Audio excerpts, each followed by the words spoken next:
Bienvenidos amigos, estamos en su canal ANTV desde la Asamblea Nacional. Este es su programa Punto de Vista para todos y cada uno de ustedes. El día de hoy vamos a tratar un tema muy importante que es la función histórica judicial de la Asamblea Nacional. Me encuentro en compañía del prestigioso periodista Rubén Darío Murgas Torraza, quien me acompaña en este programa el día de hoy. Muy buenos días. Bueno, vamos a entrar en materia. Vamos a estar conversando hoy sobre esa histórica, porque ha sido llevada a cabo desde los principios de este Parlamento, función judicial de la Asamblea. Vamos a leer un concepto o una definición de qué se trata para ilustrar a todos nuestros amables televidentes sobre este tema. Y dice, la función judicial del Parlamento es la facultad que le otorga la Carta Magna a los diputados para constituirse en tribunal de juicio y así conocer de las causas penales que se hayan instaurado contra el presidente de la República o los magistrados de la Corte Suprema de Justicia. Y habida cuenta que hemos mencionado la Carta Magna, vamos a mencionar que en el caso de Panamá, nos encontramos frente a la Constitución Política de la República de Panamá en su artículo 160, el cual reza de la siguiente manera. Es función judicial de la Asamblea Nacional conocer de las acusaciones o denuncias que se presenten contra el presidente de la República y los magistrados de la Corte Suprema de Justicia y juzgarlos, si a ello diere lugar, por actos ejecutados en el ejercicio de sus funciones en perjuicio del libre funcionamiento del poder público o violatorio de esta Constitución o las leyes. Queremos mencionar también que nuestro derecho positivo recoge este tema en lo que es el reglamento orgánico del régimen interno y también en el Código Procesal Penal en lo que se refiere a procesos especiales ante la Asamblea Nacional. Para esto, el día de hoy tenemos dos invitados de lujo. Tenemos en primer lugar al licenciado José Rigoberto Acevedo Castillo, quien es doctor en Derecho, asesor de la Asamblea Nacional por más de 20 años y profesor en Derecho Penal y Procesal.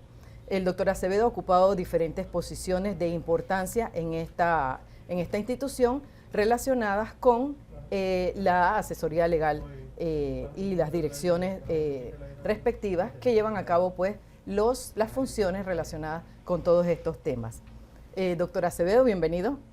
Gracias, buenos días a usted, licenciada Rosa Mancilla, al distinguido periodista Rubén Murgas Torraza, y me complace estar aquí más cuando estoy en compañía de mi distinguido colega y amigo, el licenciado José del Carmen Murgas, que estamos aquí para responder a aquellas inquietudes que ustedes tengan. Muchas gracias. Muchas gracias, doctor Acevedo.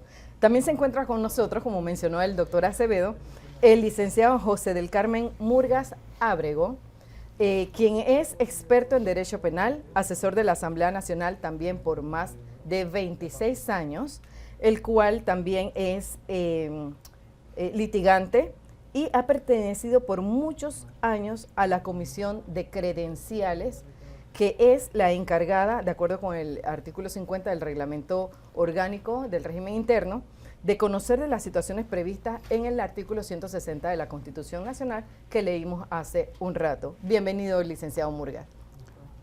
Muchas gracias, distinguida licenciada Rosa Mancilla, Rubén Darío Murgas Torraza. Gracias por la invitación que nos han formulado en el día de hoy y creo que este programa, al igual que otros que ustedes están desarrollando, es de vital importancia para que el pueblo conozca la verdadera función de la Asamblea. Exacto. Bueno, muchas gracias. Bueno, el día de hoy vamos a desarrollar este tema básicamente en dos partes. La primera vamos a hablar del procedimiento. Hay muchas dudas, muchos cuestionamientos y queremos que todos nuestros amables televidentes y quienes siguen su programa puedan contar con toda esa información necesaria para comprender cuando hay unas noticias, cuando hay una situación pública o en redes sociales relacionada con el juzgamiento de un presidente de la República o los magistrados de la Corte Suprema de Justicia. Vamos a desarrollar primero la parte del procedimiento, las normas que rigen este tema, y posteriormente vamos a aprovechar la presencia de estos dos pilares de esta institución que tienen muchos años aquí para que ellos nos relaten de viva voz sus experiencias relacionadas con juicios directamente que se han llevado a cabo y que han sido históricos en nuestro país. Así que vamos a empezar en primer lugar con el tema del procedimiento para juzgar a el presidente de la República dentro de la Asamblea Nacional. A ver si el doctor Acevedo nos puede hablar un poquito sobre este tema. Gracias nuevamente, licenciada Mancilla. Para mí, reitero, es un honor estar esta mañana compartiendo con ustedes. Si usted me permite, antes de contestarle su pregunta, debo hacer un breve preámbulo. Hay que distinguir lo que ocurría en el antiguo régimen de lo que ha pasado después del antiguo régimen. El antiguo régimen estaba dominado por lo que se conoció históricamente como el absolutismo. En este periodo los monarcas ejercían los tres poderes del Estado, de tal manera que para los monarcas no había un control en cuanto a la realización de sus actos. Fue por allá en el año 1215 cuando los nobles ingleses de alguna manera se le rebelan al rey Juan sin tierra y exigen, entre otras cosas, la Carta de Derechos, el Bill of Rights. En esa Carta de Derechos, los nobles consiguieron que no fuesen juzgados directamente por el monarca, sino por sus pares. Esto, de alguna forma, por un hecho histórico muy reconocido, por la Revolución Francesa y previamente con los argumentos filosóficos de John Locke sobre la separación de los poderes, y que luego recogió el barón de Montesquieu en su libro El espíritu de la ley, llegamos a lo que conocemos en la actualidad como un Estado de Derecho, en donde los poderes ejecutivo, legislativo y judicial funcionan separadamente, pero en algún tipo de armonía, y se da un sistema de frenos y contrapesos.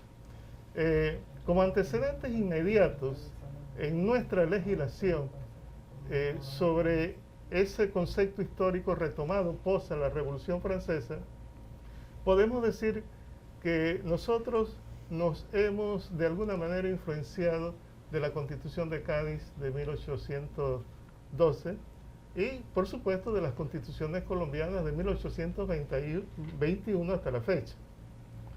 El procedimiento para juzgar a un presidente de la República y a los magistrados de la Corte Suprema de Justicia, antiguamente se dice con mucho rigor que es un proceso político. Pero nosotros en la Comisión Codificadora en el año 2005 intentamos relativizar este concepto de juicio político y le dimos un endamiaje de carácter jurídico a este proceso. El proceso tiene su base constitucional en los artículos 152 y 160 y también tiene una base legal, sobre todo en el Código Procesal Penal, desde los artículos 467 al 478, básicamente, que hablan sobre las competencias que le corresponde a la Asamblea Nacional. El artículo 160 que usted leyó dice que es competencia de la Asamblea Nacional conocer de las causas o delitos que pueda cometer un presidente de la República, un magistrado de la Corte Suprema de Justicia, incluso un suplente de magistrado, pero en ejercicio de la suplencia del magistrado principal. También el reglamento interno, en el artículo 50, numeral 7, le da esa competencia a una de las 15 comisiones que se encuentran vigentes en la Asamblea Nacional, que es la Comisión de Credenciales. Este proceso de juzgamiento al presidente y a los magistrados de la Corte actualmente se concentra en lo que establece el Código de Procedimiento Penal, es decir, el proceso penal de corte acusatorio. Cuando una persona, un ciudadano, quiere interponer una denuncia o una querella contra el presidente o un magistrado de la Corte Suprema de Justicia, lo primero que debe hacer es presentarse ante la Secretaría General de la Asamblea Nacional. Si es una denuncia escrita, traerla escrita debidamente firmada, y si es una querella, cumplir con las reglas que establece el artículo 88 del Código Procesal Penal, y en virtud de eso, entonces, en la Secretaría General, un abogado revisa los documentos para ver si está debidamente firmado en caso de denuncia o si la querella cumple con determinados requisitos, como por ejemplo, para ser querellante tiene que tener la condición de víctima. Si no tiene esa condición de víctima, no puede ser querellante. En la Secretaría General, a ese documento, una vez recibido, cotejado con los indicios que se presentan, la Secretaría General le da un número a la carpetilla. Posteriormente se remite esa carpetilla a la Comisión de Credenciales para que le dé el trámite correspondiente. El trámite correspondiente. Ajá. Y nos vamos a quedar en este punto, ajá, para el próximo segmento, en donde vamos a continuar con este interesante tema, que es el juzgamiento del presidente de la República y magistrados de la Corte Suprema de Justicia en la Asamblea Nacional. Venimos pronto.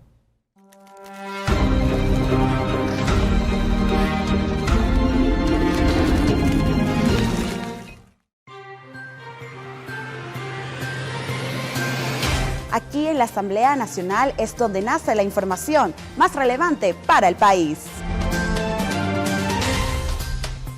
Es importante para nosotros informarles el qué, cómo y por qué de las leyes aprobadas en tu asamblea. Donde quiera que vayas, cada ley aprobada impacta de una u otra forma nuestras vidas. Comunicarles todo lo que acontece con transparencia nos permite ser libres, nos ayuda a tomar mejores decisiones. Aquí en Impacto Legislativo le ayudaremos a entender las nuevas leyes, a entenderlas juntos.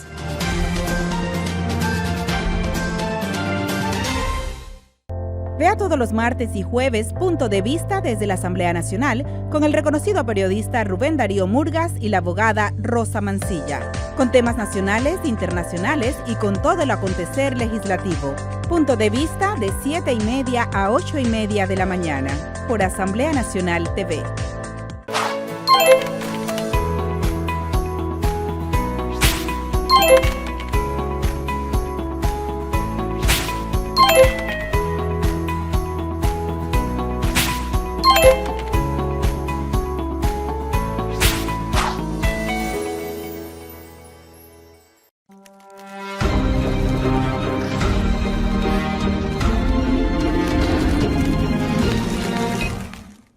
Estimados amigos, estamos nuevamente en este su programa Punto de Vista con nuestros invitados, el licenciado José Rigoberto Acevedo y el licenciado José del Carmen Murgas, quienes son asesores aquí en la Asamblea Nacional y tienen vasta experiencia en el tema del juzgamiento ante la Asamblea Nacional del presidente de la República y de los magistrados de la Corte Suprema de Justicia. Le habíamos consultado al licenciado José Rigoberto Acevedo sobre el procedimiento y nos había ido explicando cómo se presenta una denuncia, a dónde se presenta en la Secretaría General y que luego de que se le asigna un número pasa a la Comisión de Credenciales. Una vez en la comisión, él nos va a continuar explicando cuáles son los pasos que continúan una vez que llega a la Comisión de Credenciales y se le asigna ese número. ¿Cómo no, licenciada? Decía que cuando el documento es recibido en Secretaría General, él lo remite con una numeración en lo que se denomina hoy una carpetilla a la Comisión de Credenciales. Ese documento llega a la Comisión de Credenciales y esta tiene lo que se conoce en la legislación norteamericana como certiorari. La Corte Suprema de los Estados Unidos funciona no todo el año, funciona 4 meses dentro del año. Y esa Corte recibe multiplicidad de casos que debe resolver en esos cuatro meses de sesiones. ¿Qué ocurre? Como son demasiados casos, la comisión tiene el derecho, la Corte Suprema de Justicia tiene el derecho de escoger los casos que va a examinar en ese periodo de sesiones. En la comisión de credenciales ocurre lo mismo. No significa que los casos se van a resolver por orden de entrada.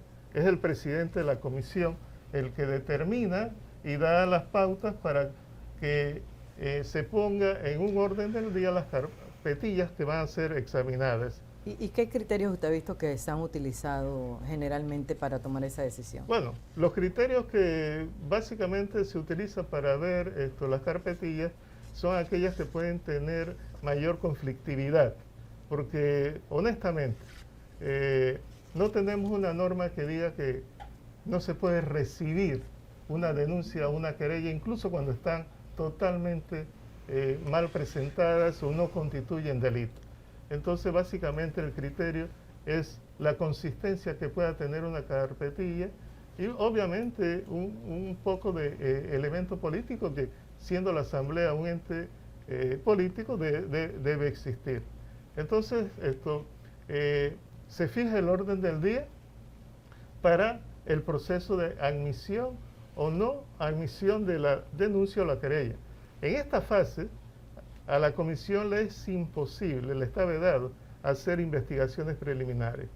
La comisión tiene que examinar la denuncia o la querella con los documentos presentados, los indicios presentados, para determinar si esos indicios son lo suficientemente fuertes que acrediten la comisión del delito y la vinculación de la persona.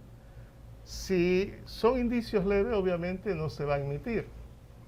Y cuando no se admite porque no existe un hecho punible acreditado, el artículo 275 del Código Procesal Penal, párrafo segundo, dice que la comisión procede inmediatamente al archivo de esa denuncia o de esa querella. Funcionaría entonces como la figura del binomio fáctico jurídico en derecho penal, que tienen que estar las dos cosas, la certeza de que se haya cometido un delito y la probable vinculación. Por supuesto, en esta etapa de admisión, esos dos pilares son totalmente fundamentales para determinar el concepto o no de admisión.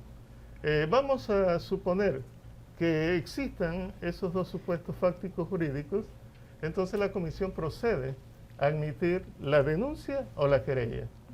Cuando esto ocurre, entonces en la propia comisión tiene que designar 3 de sus miembros para que hagan la figura de jueces de garantía. La comisión hace un informe hacia el Pleno para que el Pleno entonces designe un fiscal. Obviamente ese fiscal no puede pertenecer a la comisión de credenciales. En este proceso, licenciado, hay que cumplir lo que establece el Código de Procedimiento Penal, las 3 fases. Las 3 fases. Si no se cumple con las 3 fases, entonces el proceso sería inconstitucional. Una vez esto se nombre al fiscal por el Pleno, viene un trabajo de creación de la oficina judicial que va a apoyar a los jueces de garantía y viene la creación de la oficina y el equipo de trabajo que va a apoyar al fiscal designado. Y eso lleva un tiempo. ¿Cuándo empieza exactamente una investigación dentro de este proceso novedoso, que es el proceso penal de corte acusatorio? Cuando el fiscal haga la investigación preliminar, haga llegar una serie de indicios que le apoyen para solicitar la imputación. Ahí sí él puede investigar entonces. Él lleva a cabo investigaciones preliminares, pero el proceso no ha empezado. Okay. Investigaciones preliminares. ¿Cuándo empieza realmente el proceso? La primera fase, cuando el fiscal solicita a los señores jueces de garantía una audiencia para presentarles la imputación. Si los jueces de garantía dan por presentada la imputación, allí empieza el verdadero proceso de investigación. Él tendrá 2 meses para concluir ese proceso de investigación. Y en esa audiencia como ocurre en el proceso ordinario procesal penal,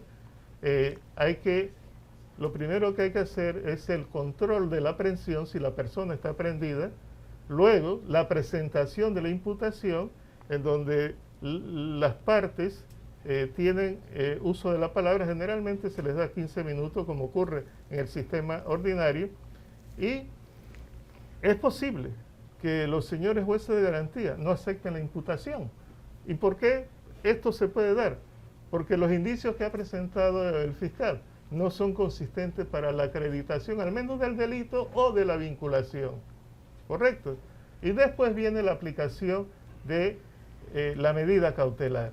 Esas medidas cautelares pueden ser de las más leves hasta la más grave. La presentación cada cierto tiempo ante la autoridad correspondiente, el arresto domiciliario, incluso la prisión preventiva puede darse.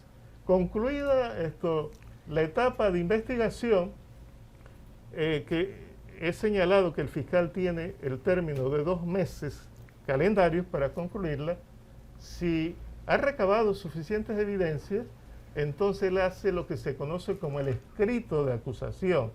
Este es un escrito formal de acuerdo al artículo 340 del Código de Procedimiento Penal. Ahí él tiene que determinar los hechos constitutivos del delito. Tiene que especificar el delito que se ha cometido. Y además tiene que indicar si es autor o partícipe. Son elementos fundamentales y las pruebas que él pretende practicar.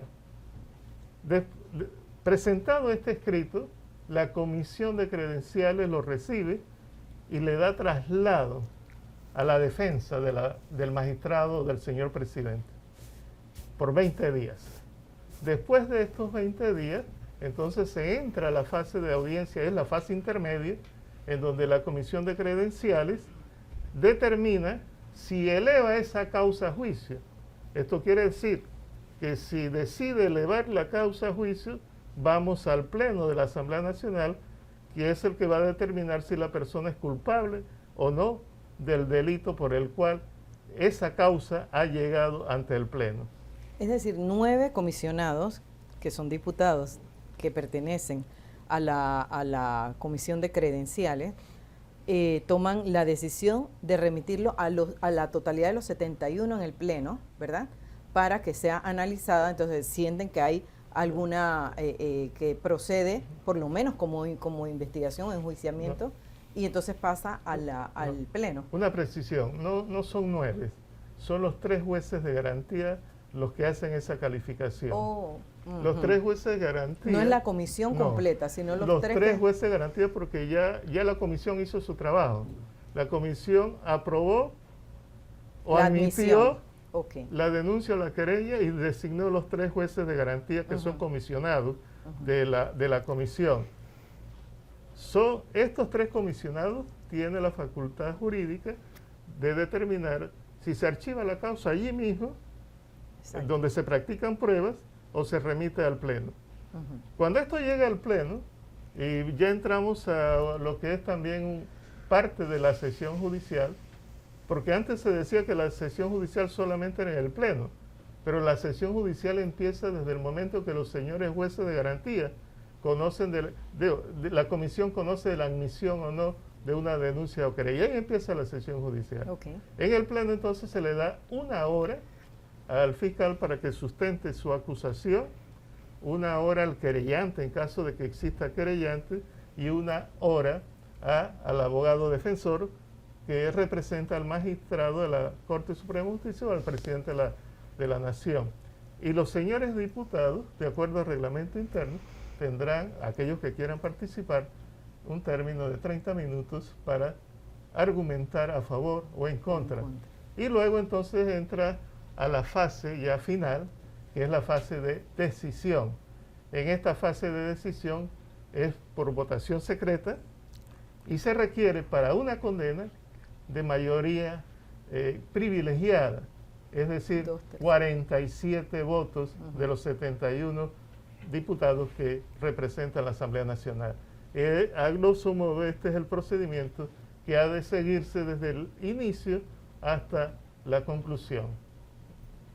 Hasta la conclusión. Ajá. Licenciado Murgas, en el tema de los magistrados, porque estábamos hablando del presidente de la República, ¿verdad? En el tema de los magistrados, ¿cómo funciona el procedimiento? Vamos a dejarle esa pregunta, tengo que ir a una breve pausa y cuando volvemos nos aclara ese punto. Ya volvemos.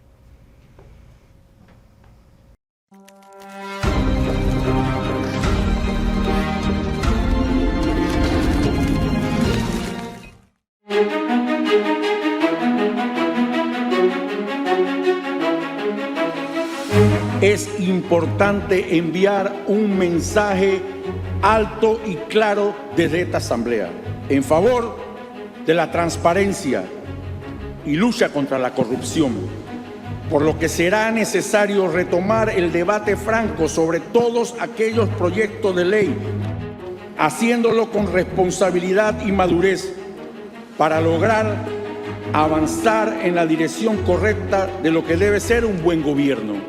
Tácito ejemplo, el debate exhaustivo que requiere el proyecto de ley 329 que regula el conflicto de intereses en el sector público. Quiero hacer un llamado a mis colegas de todas las bancadas para que sin mayor dilación y con el mayor de los desprendimientos abordemos un tema sensitivo para esta Asamblea, pero de verdad, como lo es la reforma de nuestro reglamento orgánico del régimen interno. Los invito, hoy está en primer debate.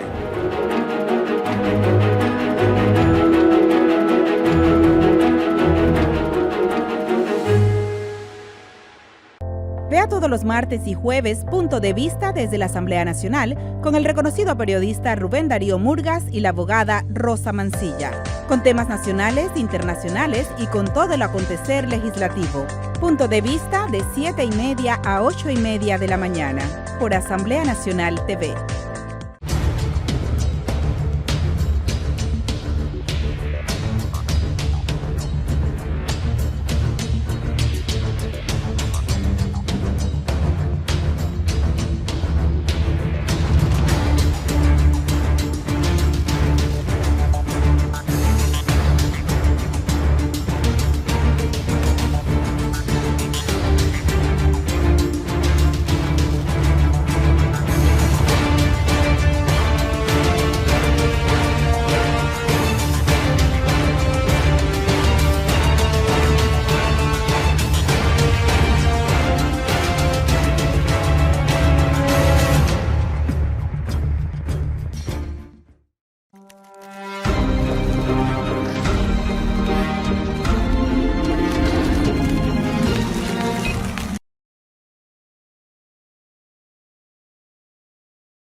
Muy estimados amigos, estamos aquí en Punto de Vista tratando el tema de la histórica función judicial de la Asamblea Nacional en el caso de Panamá.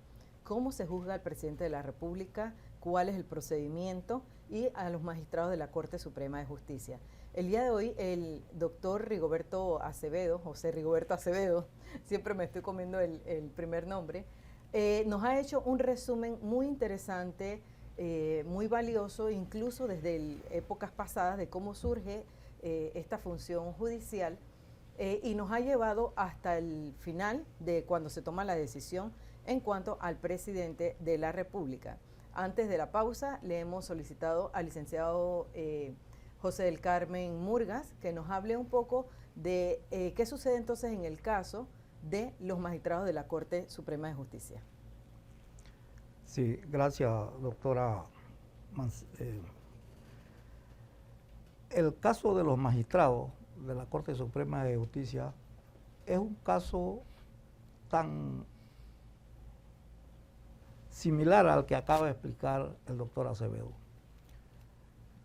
Recuerde que nosotros, el Código Procesal Penal habla de los juicios especiales, que son los juicios ante la Asamblea Sí, ante la por aquí. Corte y que se le sigue al presidente de la República, a los magistrados de la Corte y a los diputados.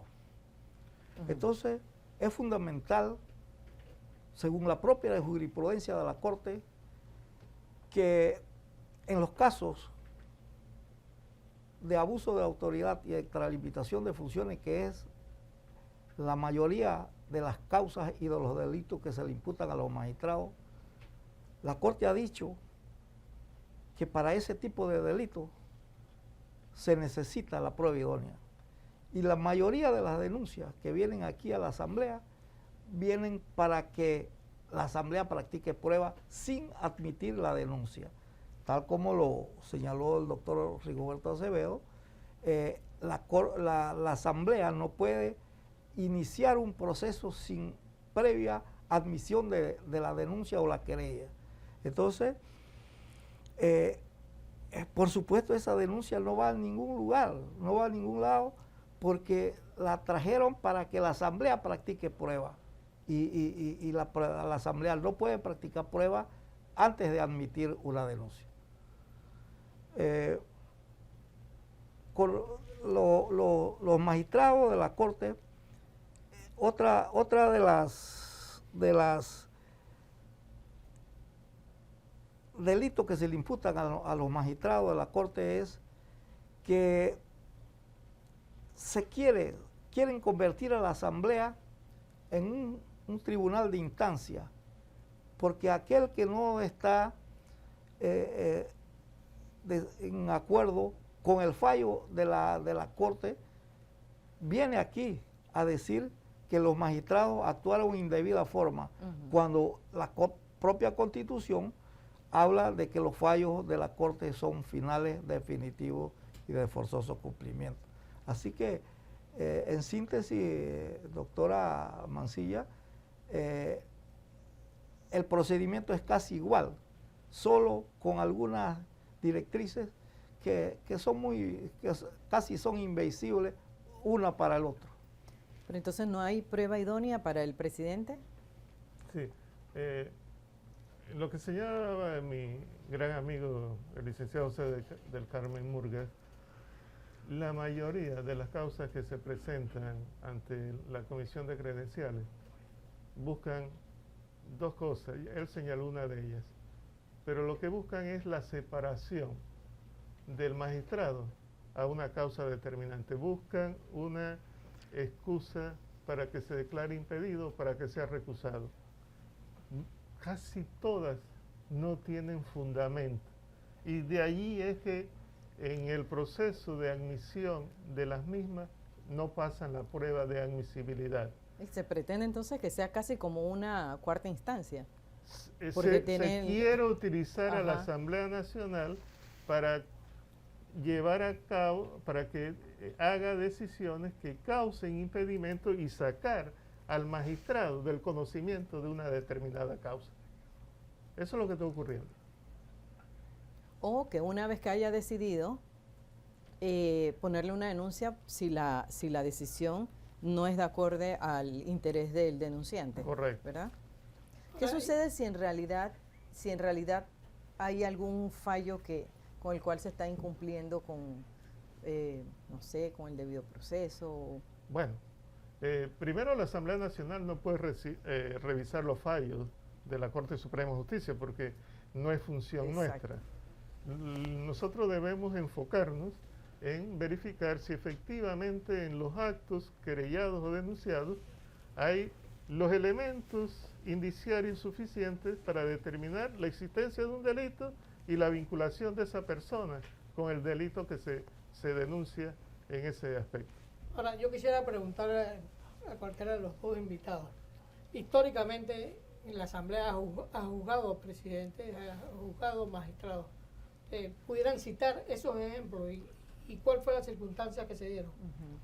Yo quisiera, antes de entrar en ese tema, estimado amigo, que me terminaran con la parte ya de los magistrados. Entonces pasa por todo el procedimiento, llega al final y hasta ahí la prueba idónea entonces es solamente para el tema de los magistrados de la Corte Suprema. La prueba idónea que está en el artículo 488, numeral Porque 4, ha habido siempre un problema con ese numeral tema. 4 del Código Procesal Penal, es aquella que se define que por sí misma tiene la suficiente sustancia para acreditar el delito y la vinculación de la persona al delito correspondiente. Mire, la Comisión de Credenciales, en las últimas sesiones, a pesar de que eso está en el 488, no está utilizando el concepto de prueba idónea para la no admisión. ¿Por qué? Porque los elementos presentados son tan insustanciales que no necesitamos acudir a la prueba idónea para no admitir una denuncia o una querella. Ahora sí. Bueno, no, yo quisiera que me citaran ejemplos que se han dado a lo largo de la historia de la Asamblea Nacional, donde han metido presos a presidentes de la República, han condenado a magistrados de la Corte Suprema, y los ejemplos están vivos. Sí, aquí el licenciado Murgas yo creo que le puede hablar sobre eso. Gracias, Rubén. Sí, la Asamblea ha jugado su papel en ese sentido y ha juzgado a 4 presidentes en lo que va desde 1951 hasta la fecha. El primer presidente que fue juzgado aquí en la Asamblea fue el doctor Arnulfo Arias Madrid, que una vez que llega al poder, luego de una serie de contratiempos que tuvo, emite un decreto de gabinete totalmente irregular, totalmente fuera de todo procedimiento para reformar la Constitución, emite un decreto de gabinete señalando que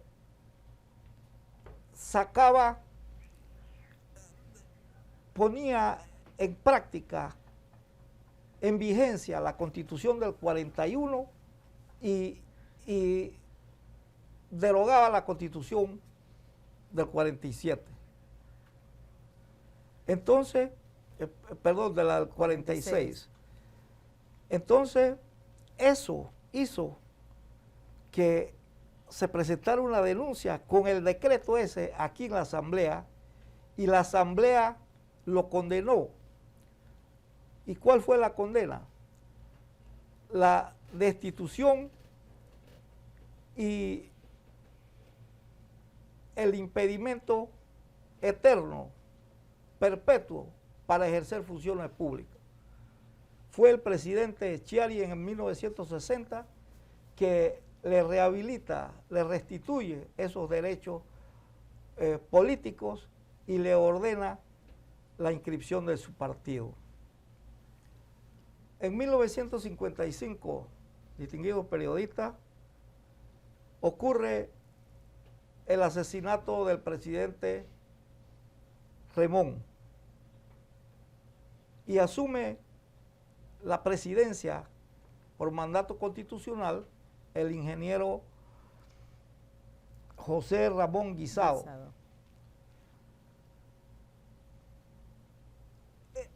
En ese ir y venir de investigaciones, Rubén Miró, el licenciado Rubén Miró, declaró que él solo era el autor material del hecho, que él había asesinado al presidente, el coronel José Ramón Cantera.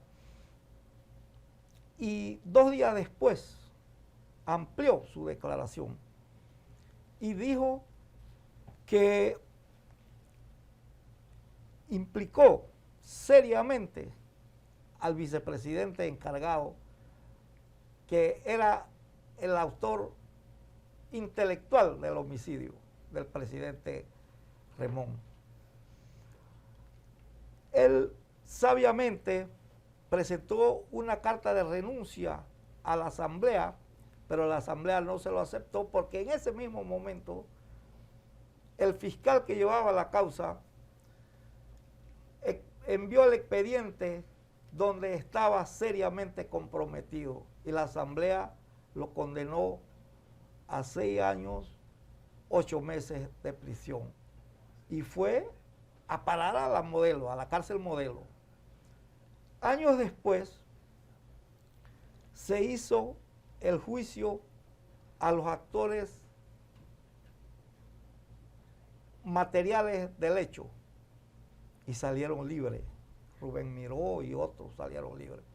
Y el procurador de ese entonces señaló que no era posible e invocó una norma del Código Procesal que dice que si los actores materiales no son responsables, son irresponsables del hecho atribuido, tampoco puede ser responsable el actor material. Intelectual. El actor intelectual, sí. Y por eso logró su libertad inmediatamente José Ramón Guisao. En el 64, 68 ocurre las elecciones para presidente y sale el presidente Marco Aurelio Robles. Y sobre ese tema vamos a hablar después de esta pequeña pausa. Estimados amigos, estamos con el tema de la histórica función judicial de la Asamblea Nacional. Volvemos en unos minutos.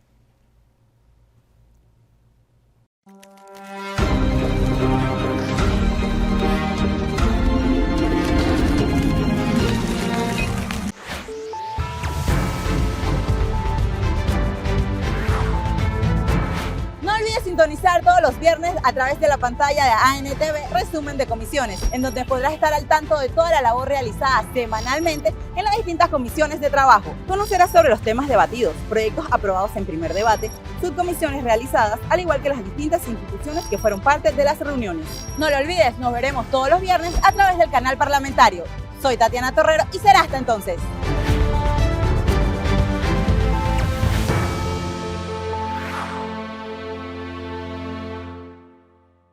Vea todos los martes y jueves Punto de Vista desde la Asamblea Nacional con el reconocido periodista Rubén Darío Murgas y la abogada Rosa Mancilla, con temas nacionales, internacionales y con todo el acontecer legislativo. Punto de Vista de 7:30 a 8:30 de la mañana por Asamblea Nacional TV.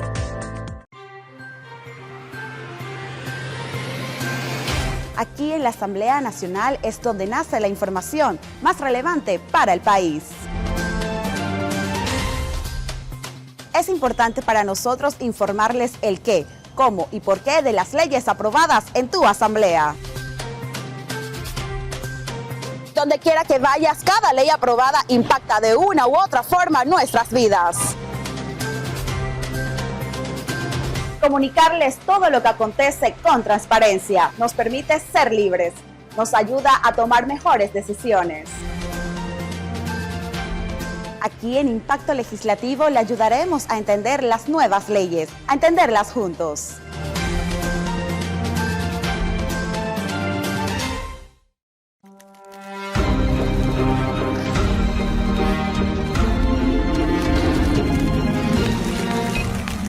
Estamos de vuelta en su programa Punto de Vista. Estamos con José del Carmen Murgas. Quedamos cuando estabas narrando lo del crimen de Remón y la solución que tuvo la Asamblea para ese tema. Yo había hablado de ese tema ya, doctor Murgas. Sí. Estaba en el tema de Marco Robles. Sí. ¿No? Entonces, Marco Robles, en 1968, fue acusado aquí en la Asamblea por coacción electoral, porque se dedicó a una botadera indiscriminada de funcionarios públicos, sobre todo los del MOP. puso a trabajar las 24 horas la imprenta nacional a favor de los candidatos del gobierno, sobre todo a favor de el ingeniero David Zamudio Ávila. David Ávila, sí. David Zamudio. David Zamudio Ávila. Y eso hizo que la Asamblea, previo al análisis de las pruebas que le llegaron con el expediente, logró destituirlo también. Pero él hábilmente, que estaba apoyado por el comandante de la Guardia Nacional, Bolívar Vallarino, se refugió en el cuartel mientras que la Asamblea daba el procedimiento al proceso que se le seguía. Y una vez que salió el fallo, él, a través del licenciado Oscar Ucroch, presentó un recurso ante un juez municipal denominado Toribio Ceballos, y quien admitió ese recurso, y que ese recurso posteriormente fue favorable a él, y por eso ese juez, y en combinación con la policía que mandaba en ese momento, cerraron la Asamblea. La Asamblea sufrió un revés enorme, cerrándola, por supuesto. Y eso se debió ¿Por cuánto tiempo? a las vacaciones judiciales que eran en el mes de marzo. Exactamente. Y entonces un juez municipal desconoció la competencia que de la tenía. Corte Suprema. Sí, correcto. Así es. Así que, bueno, y otro caso es el del presidente Eric Arturo del Valle, quien era el vicepresidente del doctor Ardito Barletta, quien sufrió una presión enorme porque, según se decía en el momento, esa elección había sido fraudulenta y se llevó el título de Fraudito Barletta. Entonces, el general Noriega apoyó a la candidatura del vicepresidente Eric Arturo del Valle para que fuera él el que ocupara la presidencia. En ese momento, una vez posesionado del cargo, el presidente del Valle, en un comunicado a la prensa, reemplazó al coronel, al general Noriega, y eso hizo que se presentara una denuncia aquí en la Asamblea, y el que se fue no Noriega, se fue Eric Arturo del Valle, deportado, yo no sé, creo que para Estados Unidos. Esos son los casos que la Asamblea ha jugado su papel en cuanto a las sesiones judiciales. Pero también en el 66, señores periodistas, el magistrado José Manuel Faúndez Rodríguez fue acusado aquí por diversos delitos, y el fiscal de en ese entonces, Roberto Ábrego Torres, y el suscrito que le habla, que era el asistente del fiscal. ¿En qué año? En el 96. Ok. Se surtió todo el caso, todo el sumario, y una vez que estábamos para ir a la votación, el fiscal Roberto Ábrego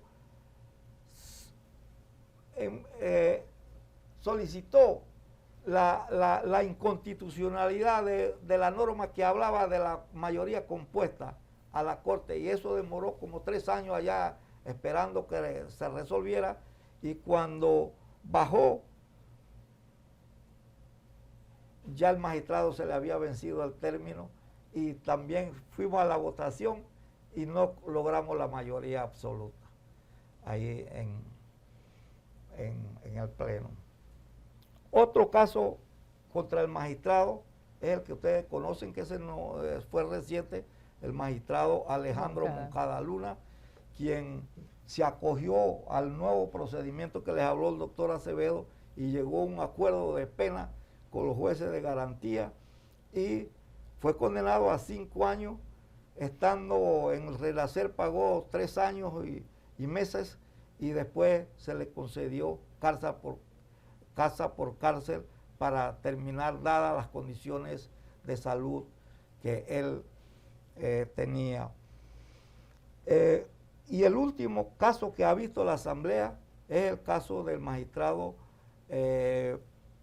Víctor Benavides Pinilla, quien era acusado por varios delitos también aquí, pero cuando él vio que las cosas no eran como él creía que se podían hacer, él renunció y la Asamblea perdió la competencia y está ahora mismo, todavía está en la justicia ordinaria.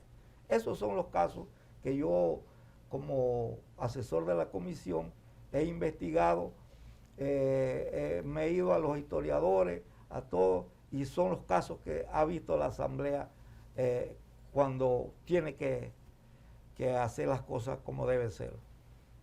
¿Qué escollos o dificultades sienten ustedes que han visto o que encuentran dentro de cuando la Asamblea trata de ejercer esa función judicial?